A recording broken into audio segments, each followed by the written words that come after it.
Cruje, sau cum s-ar spune, The City Beyond the Sky, ne-a lăsat cu gurile căscate. Ne-a înclătit ochii și cu cetatea, după care ne-am continuat zborul către țărmul mării cu gândul la o ultimă baie pe acest an. Cât de mișto a fost camparea pe plajă, află din acest episod.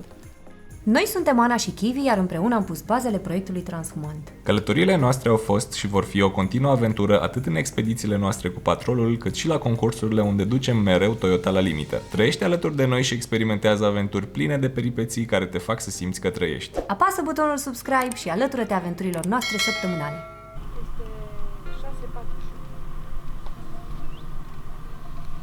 Bună dimineața! Este 6:41 și m-am trezit eu cu Uța să bem cafeluța. Eu cu Uța să bem cafeluța aici.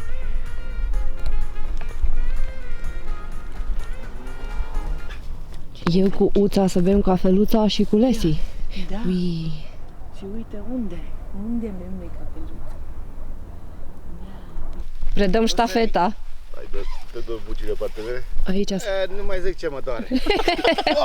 Voi pe mine mă doare de la abdomen în sus tot. De ce? Păi de la flotări, de la alea, eu nu fac flotări. Te drag. Nu, pe mine picioarele. Nu simt la picioare. Eu sunt fresh.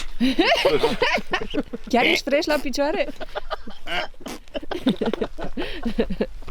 Iar pe Kiwi. Trăpăitoarea? Bună dimineața!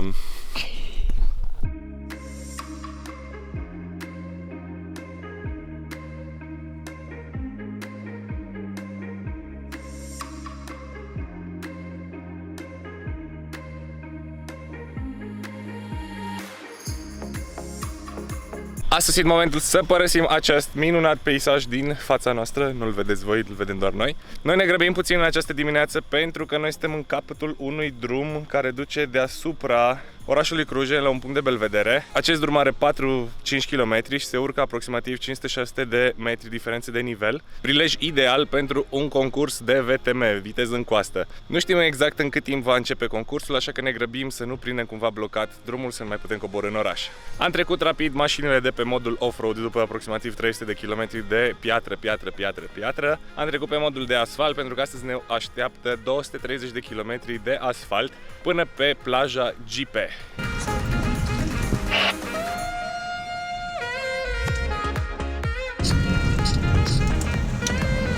Deși ieri am fost informați de către unul din concurenți, probabil, că eram acolo exact la intrarea în parcul tehnic sus și ne-au spus că la ora 11 va începe concursul, deci de la ora 11 până la ora 4 la prânz va fi închis drumul. Noi am hotărât să plecăm la 8:30 și bine am făcut.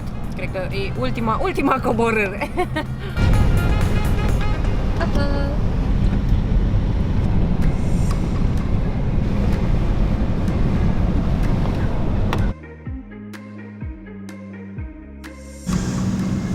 Micuși, unii mama voastră, n-aveți mamă?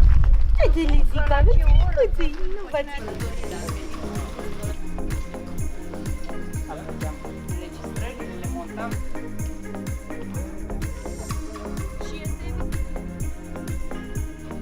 Am citit aici. Și înainte de a merge la plaja Gipe, ne-am gândit să vizităm scurt cetatea medievală. Hai să vedem ce ne prezintă.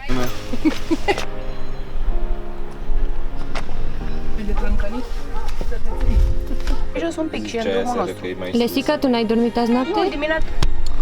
Thank you. Nu, voiam zis să mergem în Cluj, acolo. Nu-ți place papuței? Da, sunt minunați. Drăguț papucei. How much? €2? Yes. Thank you. You want to see something else? No, thank you. Have a nice day, bye. Am plecat de la cetate, unii dintre noi au mâncat un mic dejun copios și foarte gustos și ne îndreptăm către următoarea locație. Vom opri pe drum undeva să facem cumpărăturile, să reușim să spălăm mașinile câțiva și amar și mergem mai departe.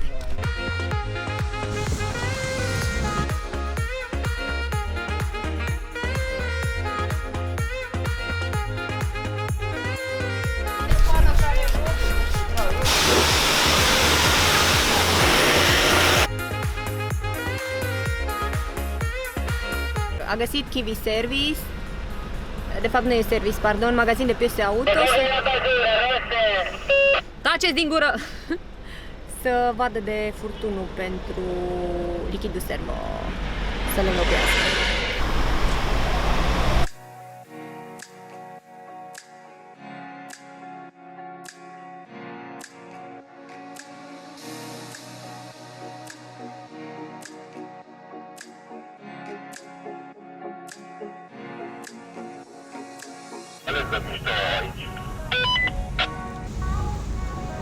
Și am ajuns, v-aș spune unde am ajuns, dar am stat în ultima oră cu ochii în laptop și habar n-am unde suntem. Am trezit doar cu marea în dreapta mea.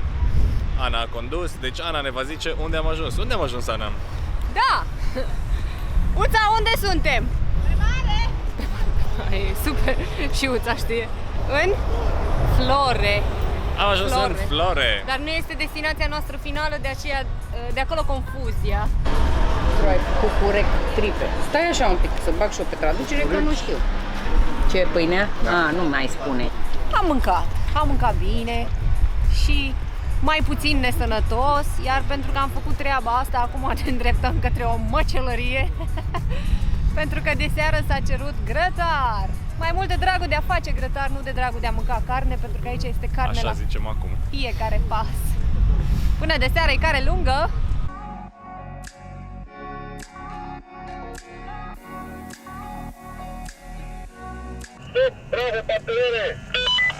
Deci nu mai-am șurubul de aici. De aici deprinde scaunul de șină. Și te-ai dus pe spate? Eu am văzut cum ăla că face poc, poc. Ce dracu poc în ele, dar și-a început să scârție scaunul.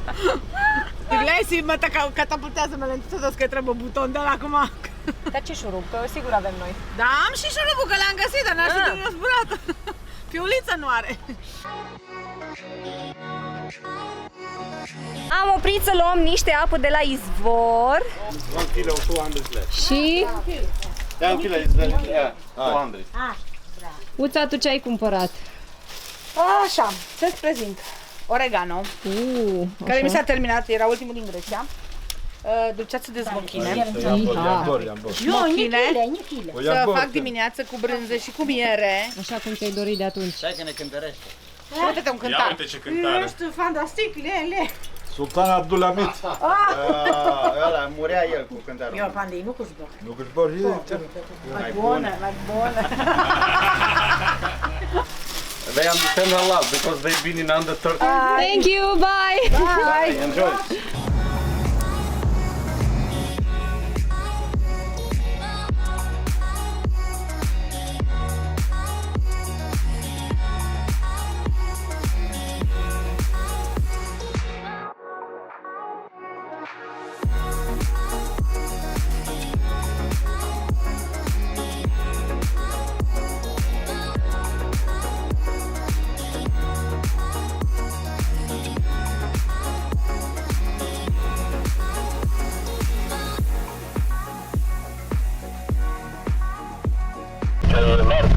Dacă te întâlnești cu cineva, trebuie să vezi pe fetele, că mai rugă cineva.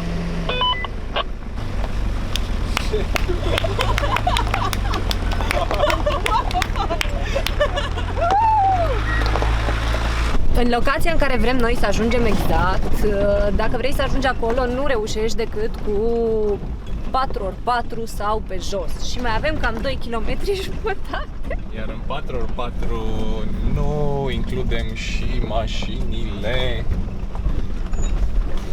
nu știu, gen Golf, Cu garda la sol Skoda mică. sau orice mașină care este, sau nici măcar un X5 nu cred că aș recomanda pe aici. Nu.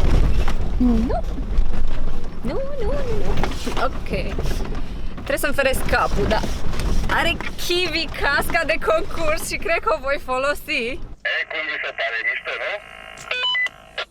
Da, drăguț. Nu știu cât de mult ne iubesc ăștia care urcă pe jos, dar e drăguț. Cam despre asta este vorba.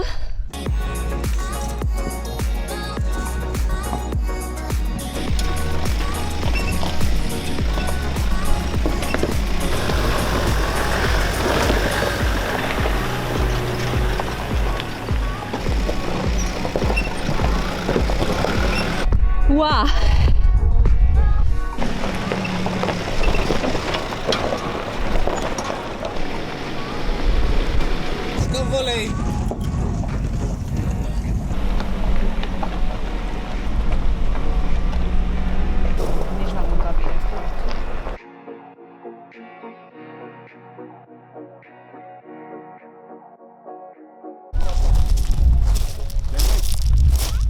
întreb de unde. Uite, uite-te pe drum. Viața mea, hai, și s-au întâlnit acolo. Da.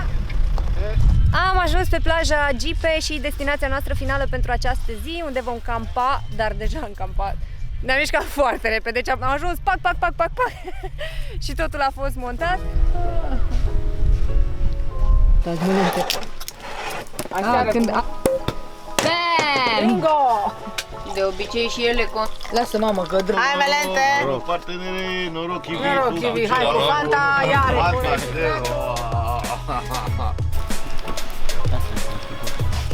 Cam la 4 ani schimbă el.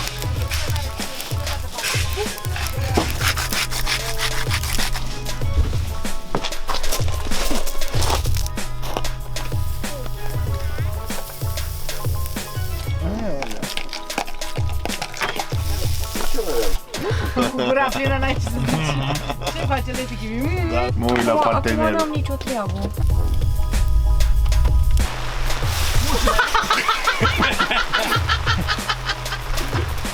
Bună dimineața! Bună dimineața! Și pentru că nu de fiecare dată ne iese conform planului, 99% din cazuri nu se întâmplă conform planului, este valabil și pentru încheierea acestui episod. Noi speram să încheiem episodul frumos, pe plajă, pe soare, cu o baie în mare, un pic de snorkeling, apa fiind foarte curată, nisipul fiind foarte fin, dar nu este cazul. Din păcate suntem nevoiți să încheiem episodul pe ploaie. A picurat pe lentilă. Rămâneți aproape pentru episodul următor să vedeți cum am continuat aventura. Nu înainte de a încheia, dorim să mulțumim sponsorului nostru DMS Auto 4x4 care ne susține cu piese și accesorii de off-road și overlanding. Mulțumim Patreonilor noștri, nu uitați, ne puteți susține și voi pe Patreon sau pe site-ul nostru www.cutreier.ro, unde puteți găsi tricourile, cănile și hanoracele noastre. Iar până data viitoare, nu uitați like, share and subscribe!